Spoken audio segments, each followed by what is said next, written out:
All praise belongs to Allah subhanahu wa ta'ala, Lord of the worlds, and we ask Him to send His praise and salutations upon al-Mustafa, the chosen prophet, Muhammad sallallahu alayhi wa sallam. And alhamdulillah, we're grateful to bring in this beautiful night of entering the first night of the blessed month of Rajab, in which the Prophet Muhammad sallallahu alayhi wa sallam has conveyed many blessings of the treasures of this month. And one of the names of this blessed month is called Shahrullah, the month of Allah subhanahu wa ta'ala. And as some of you know, we spoke about it. Today is what, Saturday? Today is Saturday. Yesterday was Friday. So in the khutbah, we actually addressed this topic regarding the month of Rajab. And it's the month of forgiveness. And so inshallah, we'd like to give some reminders specifically of what our teacher in Yemen, Habib Umar, may Allah subhanahu wa ta'ala protect him and his family and the entire ummah, but he has given us many things that we can take of what we are supposed to do within this month.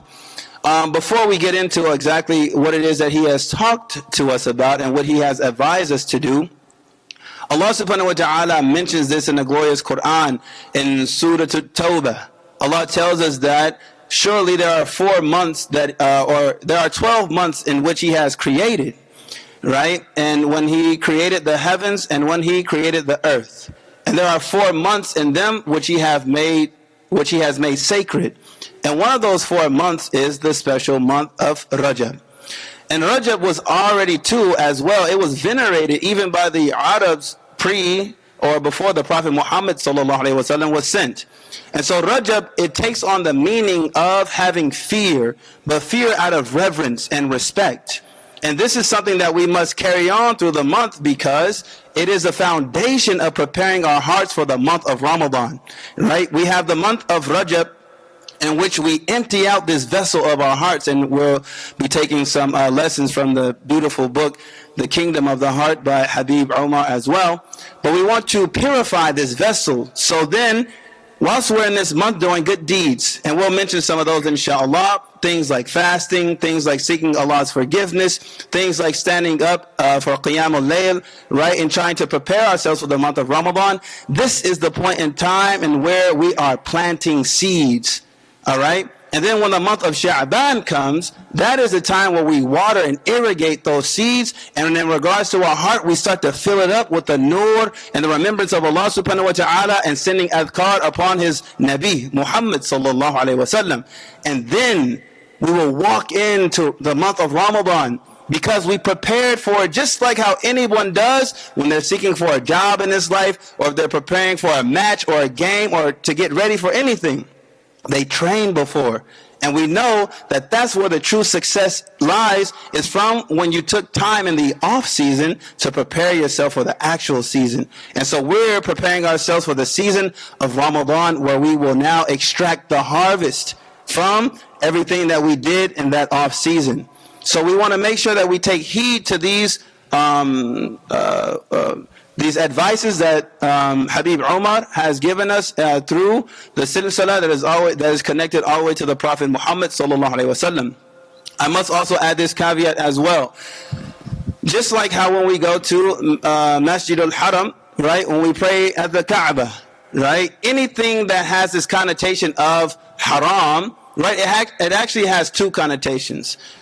One, it means, yes, a prohibition. Like we know that there are things that we cannot eat, right? That thing is prohibited to do.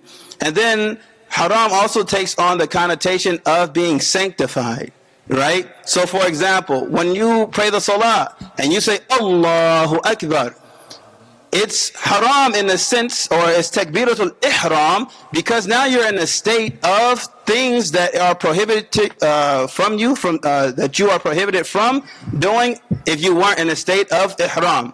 For example, when you say Allahu Akbar, you can no longer eat, right? You can no longer speak. You can no longer do the things that you're typically capable of doing outside of the salah.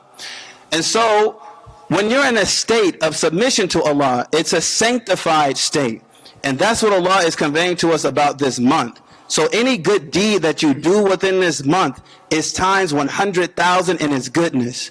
And we also must be aware, because Allah subhanahu wa ta'ala tells us in the Quran, فَلَا تَظْلِمُوا أَنفُسَكُمْ, do not engage in sin during this sacred month. Okay, because it is also multiplied, right, the bad deeds that we do within this month.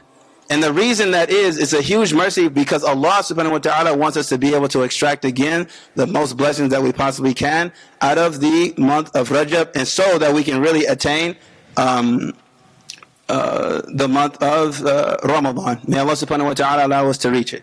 And so there are 10 things. I'm going to read these off quickly, and inshallah you'll note them in your head, or you can put them in your phones bi'idhnillah. But these are just some quick reminders that we can take bi'idhnillah. So it was asked, how do we get the most out of the blessed month of Rajab? There are a number of ways to get the most out of Rajab, and some of the most important are as follows. Number one is seeking abundant forgiveness and making sincere repentance to Allah subhanahu wa ta'ala. Right? Already within this month, to think about what are these trivial things that we may carry in our hearts. Do we have hasad? Do we have any envy? Do we have spitefulness? Do we have smart tongues, right, that can be held back? What are some things that we can look at within ourselves that we need to extract? And the more that we acknowledge those things, especially a month and a half or 2 months before the month of Ramadan, inshallah, we'll be rid of it by that point in time, and we can extract the best of Ramadan bi'idhnillah. Number two is making a sincere resolve to seek to approach Allah subhanahu wa ta'ala through performing acts of obedience and avoiding acts of disobedience. Okay, so if there's anything that you and I struggle with in regards to ma'asiyah, the disobedience of Allah subhanahu wa ta'ala, what can I do to replace that bad thing? Right? So any bad thing that you do, if you're looking at something that is wrong, if you're speaking about things that are wrong, if you're listening to things that are wrong, what can you replace right now at this point in time with things of goodness, like recitation of Quran, or listening to it, or reminders online, or going to gatherings of remembrance? Number three is assessing your state, rectifying it, and striving to follow the Prophet sallallahu alaihi wasallam in all that you do.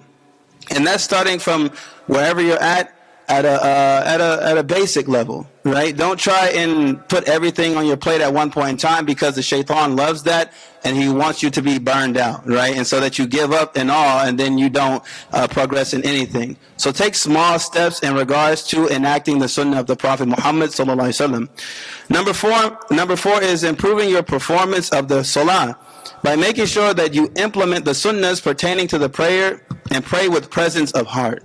Also strive to pray in congregation in the first row without missing the opening takbir. Right? So just like how we're going to start crowding the rows, the safat in the month of Ramadan, right? We want to start doing that now, bi'idhnillah. Right? We want to start striving and trying to change our schedules, because this is something that we want to also carry outside of the month of Ramadan. And then also being connected to Allah subhanahu wa ta'ala. As Allah tells us in Surah al-Mu'minun, those people who are have this khushu', they're connected to Allah subhanahu wa ta'ala. They have reverence, and they're trying to understand what it is that they're conveying to their Lord by beseeching Him, and also what is He conveying to them by reciting His Quran while standing before Him. Number five is improving your relationship with the glorious Quran by increasing the amount that you read, and to actually reflect upon it daily and seeking to act upon it. Again, this can be one ayah, right? Wherever you're at, have a connection with the glorious Quran every single day. As we know, Ramadan is the month of Quran, and then you'll already be running full speed downhill, right? If you start within this month as well. The next is, number six, is being consistent in reading your adhkar in the morning and in the evening. For example, like the morning wird, or any recitation of Quran that you do, and seeking forgiveness of Allah subhanahu wa ta'ala. And after the prayer, and in your varying states, such as eating, right, saying the basmalah before you eat, thanking Allah after you eat, dua like before walking in the bathroom, after walking out the bathroom, before entering your house, leaving, so forth and so on. Number seven is improving your interaction with your families. This is really important. Number 7 is improving the interaction with your family, friends, relatives, neighbors, and with Allah's slaves in general, and the elect of His slaves specifically, talking about the scholars and teachers, right? Reorient yourself in how you see people, having a good opinion of people, saying good, kind words, and giving sadaqah in that way, as the Prophet Muhammad ﷺ has told us that even a smile is charity. Right, so this is a way that you can also give besides giving money, and that is your kindness. Number 8 is fasting whatever days you are able to, especially the Mondays and Thursdays, which the Prophet ﷺ did, and also the white days, the 13th, 14th, and 15th of the month of Rajab. These are really important to do, and it is said, the Prophet ﷺ has conveyed to us, if you are to fast the Mondays, each white day that you fast, and it can be any 3 days of the month. If you were to fast them, they count as 10. So imagine if you fast 3 days consecutively of any month, it is as if you fasted the entire year. Right? Number 9, is giving a portion of charity and doing what you can to help those in need and treating them kindly. Right? We all don't always have money to give, but the thing that you can give is your kindness. And if you are able to give money, this is still a very blessed time to do so. And last but not least, worshiping Allah subhanahu wa ta'ala in these nights, especially in the last portion of the night. Improve your state at this time so as to enter into those who Allah subhanahu wa ta'ala praises in the Quran. As Allah says in the Quran, those who spend their wealth in charity and seek forgiveness in the last portion of the night. So an easy one for this is setting an alarm, right? We're going to be up very late when it's time for Ramadan, right? So now we can start working on that by at least waking up 15 minutes before Fajr comes in, right? Praying Salatul Tahajjud, or you can pray your witr at that time, and this is how you'll build up stamina for when it comes to the month of Ramadan. And may Allah subhanahu wa ta'ala grant us His tawfiq.